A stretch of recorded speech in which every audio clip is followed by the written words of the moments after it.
existentialist ethics. And the philosophy behind it is existentialism. Existentialism. Now, what is this existentialism? What is this existentialist ethics? To understand all of that, we must understand the difference between existentialism and essentialism. But before we go into that, let me give you some background of this. Existentialism is a philosophical movement.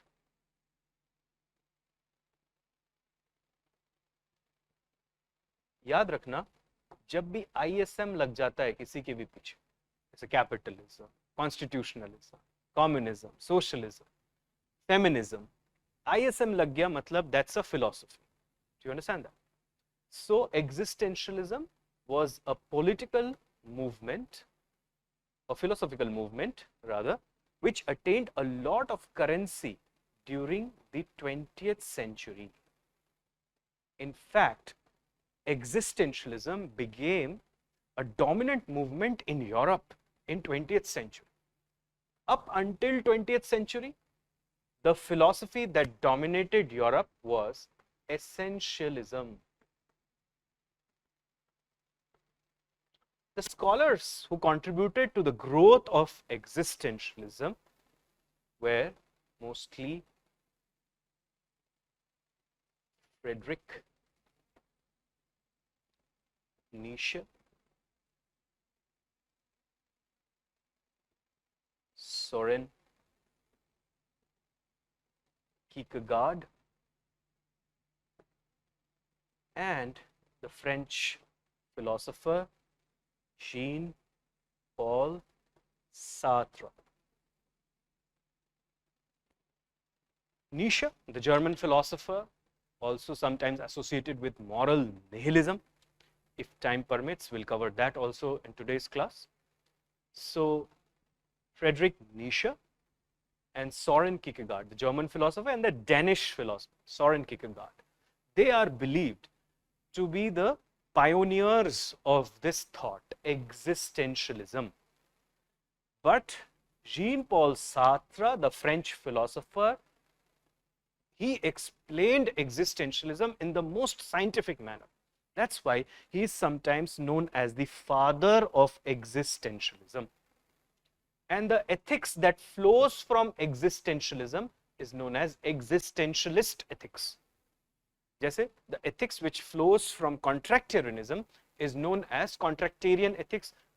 The ethics which flows from consequentialism is known as consequentialist ethics. Similarly, the ethics that flows from existentialism is known as existentialist ethics. अब ध्यान से देखना that what is this existentialism. First we will try to understand this. Unless we understand this, we won't be understanding what is this existentialist ethics. So existentialists, they believe that our existence, it precedes our essence. Our existence precedes our essence. Now, what does that mean? It means that it is not defined from the beginning who you will be in life.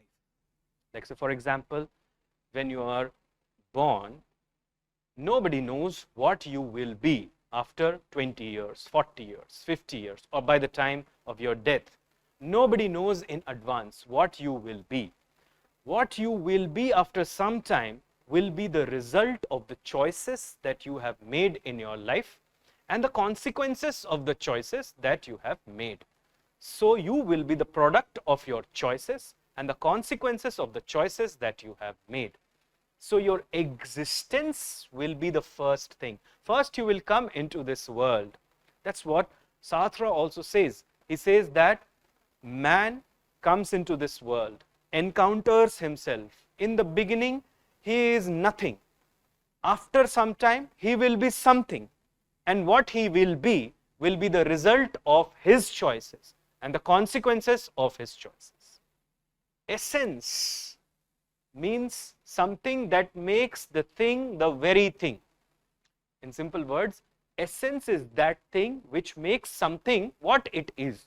Like say for example, I have also discussed essence in some of my previous classes, but just I'll revise that concept. Think of this, that you go to a furniture store and you find different kinds of chairs. These are different kinds of chairs, but they all have one common thing, and that is you can sit over them. Suppose you also see a sheet kept like this or a mattress kept like this. You won't call it a chair, because to be a chair you need a seat at least and some supporting legs. So the seat and the supporting legs becomes the essence of chair. If you see that, you call it a chair. Similarly, think of this. You have gone to purchase a car, and what you're looking for? You're looking for an engine, a body, wheels, etc. Now it could be a sports car, it could be anything. Cars might come in different shapes, different sizes, different prices, but they will all have some commonality. Like say for example, they will have a body, they will have an engine. Now that engine could be powered by electric, it could be powered by petrol, diesel, that's not the case, but they will all be requiring some fuel. That would be a common thing. They all will have a steering. The steering could be manual steering, power steering, or any kind of advanced steering. It may have some way to change the mode of driving. Now that could be manual, that could be automatic. It will have some gear, like say for example, the first gear, second gear, third gear. It may have 7 gears, it may have 5 gears, it may have 3 gears, but it will have gears, or it will have something. Now that gear could be changed by you or by the vehicle itself automatically. These are details. Details may differ, but there will be some commonality. Similarly, think of this, that you have a box, in that you have sweets, and sweets could be of different shapes, they could be of different sizes, they could be of different types, but still you call them sweets because they taste sweet. If there is something which tastes salty, you cannot say that's sweet, because it's missing the essence of being a sweet. So what is essence? Essence is something that makes the thing what it is. Like in the case of chair, it is seat and the legs. In the case of car, it is the wheels and the engine and maybe a steering and a gearbox. In the case of sweets, the sweetness. So essence is something what makes something what it is. So the existentialists, they argue that you first come into this world. Your existence always precedes your essence. Essence means what you are after some time. Like say for example, if we think about say somebody like say Mr. Sonu Nigam, so we understand that he is a singer, and what makes him a singer is his ability to sing. Do you understand that? So initially when he was born, maybe he was not a singer from day one, but then he practiced and then he participated in different competitions, he worked on his craft, and today he is a well accomplished singer.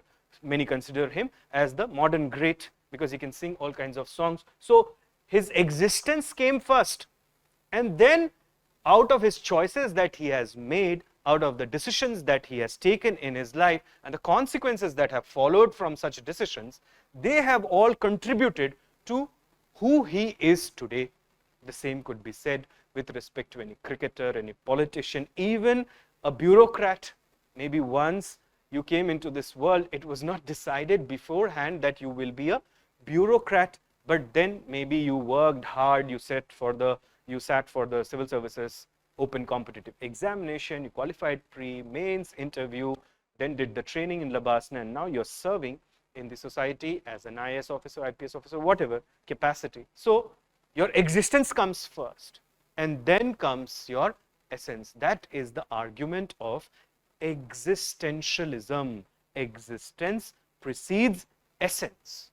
But up until 20th century, the philosophy that dominated Europe was essentialism and not existentialism. Essentialists, they argue the exact opposite. They say that it is your essence that precedes your existence. It means what you will be in your life is already decided. And this was the dominant notion in Europe, because since the days of Roman Empire till 20th century or mid of 20th century, Europe has been primarily a Judo-Christian continent, and therefore there was strong belief in the idea of God and his goodness. We have already seen saints like Saint Augustine, Saint Thomas Aquinas. So these all are talking about the goodness of God and why we should follow God and why it is God's plan that we become ethical. Okay.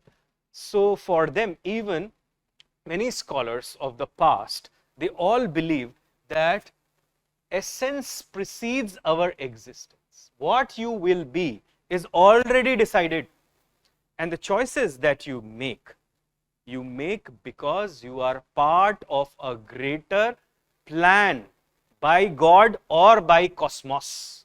Like say for example, you would see that there is a very famous line in The Alchemist which says that if you want something very deeply, then the whole world conspires. It means it is already decided what you will be. So your essence is already decided, and who can decide that? Like say for example, an almighty divine being can already decide that. So whatever you are doing, whatever choices you are making, whatever decisions you are taking, it is everything destined, or it is everything designed to take you to a particular destination. So if somebody is a great orator, or if somebody is a great poet, because it was already decided. Existentialists, they do not agree to this. The existentialists, they say that it is our existence which precedes our essence. Essentialists hold the entire opposite view of that. That is the opening of this philosophy, existentialism and existentialist ethics. More of it in some time, but let's right up to this point. They say that we should not focus on the essence of the person. Rather, we should first focus on the existence of the person. So our focus point or our starting point should be the individual and the experiences of the individual. The choices that he has made or she has made, the consequences that came out of those choices, and then we must understand what he has become or she has become today. Do you understand that? Like say for example, you would see that there is a very famous saying which says that you can only see the tip of the iceberg. It means the success story, but you do not see the hard work that goes behind it. Like say for example, Lionel Messi, who is considered as one of the best footballers of all time. Lionel Messi did not become Messi from day one. He worked a lot, and therefore he continuously improved his game. There might have been so many kids of his age who might have played the game more or less at same level, or say Cristiano Ronaldo would be a better example, or Virat Kohli would be a better example, because they have worked out. Do you understand that? When initially you would see the game of these athletes, you will find that the game was not so polished. It was good, but it was not so polished how it is today. And the reason behind it is the hard work that went in. Similarly, just take your case itself, that when you started your preparation, your knowledge, your perception, your worldview, your opinion might have been very different. But today they are very polished because of the hard work that you have made in your preparation. I'm assuming that you have made the hard work, and that's why you see this difference of opinion coming up. So that's what existentialists are saying. They're saying that first we come into this world, then we encounter ourselves, we interact with other people and the institutions in the society, then we gain experience, and in the light of those experiences we make choices, and the consequences of those choices and the choices themselves make who we are. And that's our essence. Essence is something that makes something what that thing is, or that makes some person who that person is. So the essence of aspirants is preparation. So if you are not preparing, you are not an aspirant. That's also a warning.